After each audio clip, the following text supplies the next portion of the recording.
Yeremia 31 ukisoma mstari wa 35 au 34:5, anza 31. Nitaagana na nyumba ya Israeli siku za mwisho, asema Bwana, na nyumba ya Yuda kwa agano jipya.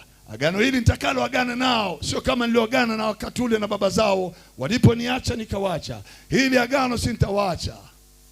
Sema amen, amen.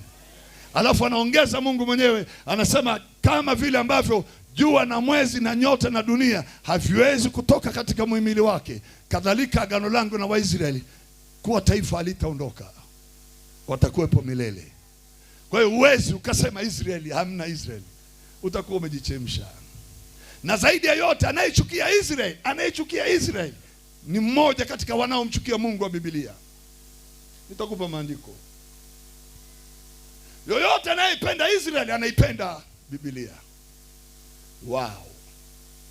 Geukia jirani yako mwambie penda tu hata kama vipi. Lakini wanaua watu Gaza. Kwa hiyo hujawahi kusoma Biblia kwamba Israeli walifanya nini? Kila taifa kuanzia walipoanza Misri, Farao alisema tuangamize watoto wote wa Kiyahudi. Mpango wa mkakati ulitengenezwa wakati wa mfalme Asuero, tuangamize Wayahudi wote duniani. Hawakuweza kumaliza, hawakuweza kuwaua. Mpango mkakati ukaja, Warumi Empire, tuamalize Wayahudi. Walishindwa, bado wapo. Mungu anasema ni watu wangu.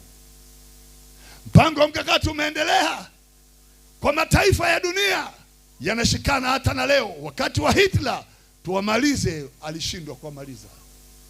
Sasa hii ni mpango mkakati mwingine wa mwisho wa mpinga Kristo, tumwangamize Myahudi. Mataifa yanashindana kwa ajili ya kutengeneza silaha tu, tumwangamize Myahudi. Na bado nitakupa maandiko, hawataweza. Piga kelele, sema hawataweza. Na sio andiko moja, ni hawawezi. Na kwa nini wanataka kumwangamiza? Ni kwa sababu kuna agano la Mungu kwao. Wow. Haleluya. Sema amen.